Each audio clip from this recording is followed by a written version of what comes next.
வழி நான் நடந்தேன், உன் நிழல் போல் கிடந்தேன், உன்முகம் காண்பதற்கே இறைவா, உன்முகம் காண்பதற்கே. கருவிலே நான் அறிந்தேன், கவலைகள் நான் மறந்தேன், கண்டதும் நான் நிறைந்தேன், உன்னை கண்டதும் நான் நிறைந்தேன். நான் என்னும் சொல்லை நான் சொன்னதில்லை, நீ இன்றி எதுவும் உருப்பெற்றதில்லை, அன்பெனும் வேதம் சொல்வார். ஓம் சாந்தி. 10/4/2025 காலை முரளி. ஓம் சாந்தி. பாப்தாதா மதுவனம். சாராம்சம். இனிய குழந்தைகளே, உங்களது முன்னேற்றத்திற்கான நாளாந்த அட்டவணையை பேணி நாள் முழுவதும் உங்கள் நடத்தை எவ்வாறு இருந்தது என்று பாருங்கள். நீங்கள் யஜ்ஞத்துடன் நேர்மையாக இருந்தீர்களா என்று சோதித்து பாருங்கள். கேள்வி: எந்த குழந்தைகளின் மீது தந்தை பெருமளவு மரியாதை வைத்திருக்கின்றார்? அந்த மரியாதையின் அடையாளம் என்ன?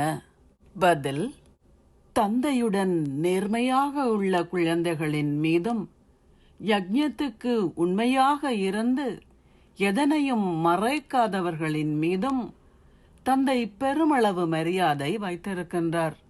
அவர்களின் மீது மரியாதை இருப்பதால் அவர்களுக்கு பெருமளவு அன்பை கொடுத்து அவர்களை ஈடேற்றுகின்றார்.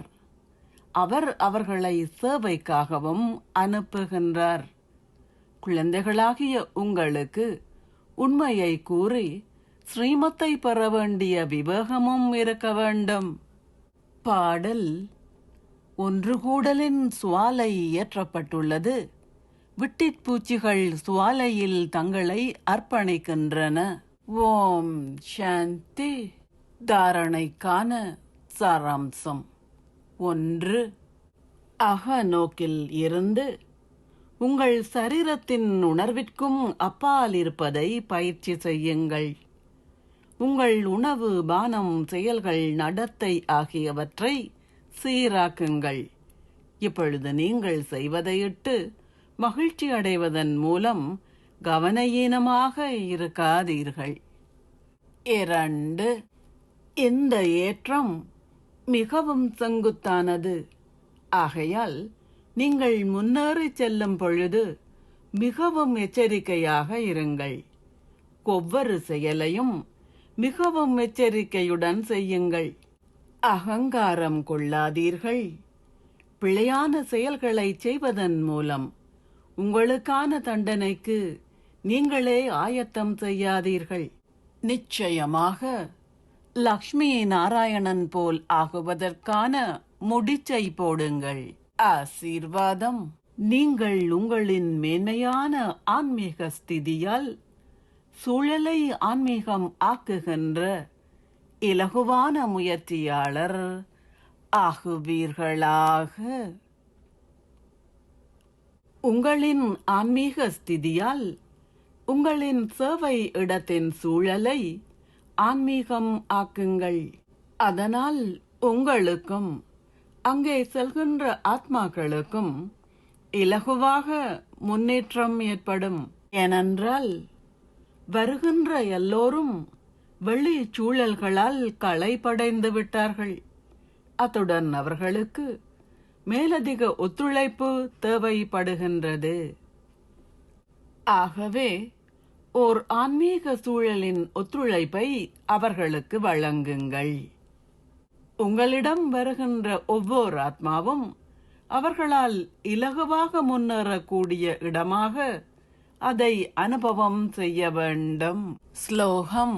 ஆசீர்வாதங்களை அருள்பவராகி தொடர்ந்து நல்லாசிகள் மற்றும் தூய உணர்வுகளின் ஆசீர்வாதங்களை வழங்குங்கள். அவ்யக்த சமிக்ஞை. ஒன்றிணைந்த ரூபத்தின் விழிப்புணர்வுடன் சதா வெற்றி பெறுபவர் ஆகுங்கள். தந்தையும் நீங்களும் ஒன்றிணைந்திருக்கின்றீர்கள். ஆகவே தொடர்ந்து ஊக்கத்துடனும் உற்சாகத்துடனும் முன்னேறுங்கள். உங்களின் பலவீனங்களையும் மன விரக்தியையும் தந்தையிடம் ஒப்படையுங்கள். அவற்றை உங்களுடன் வைத்திருக்காதீர்கள்.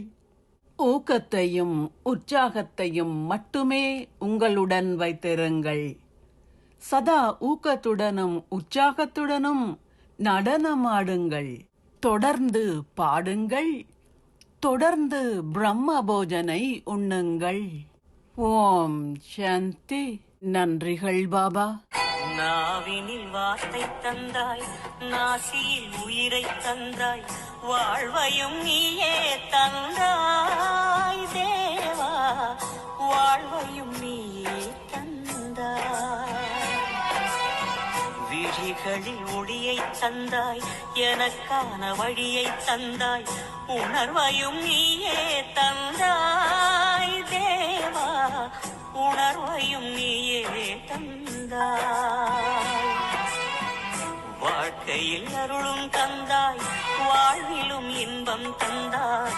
எனக்கான தேவை என்ன நீ செய்ய புரிந்து கொண்டேன், உனக்கென என்ன செய்தேன்.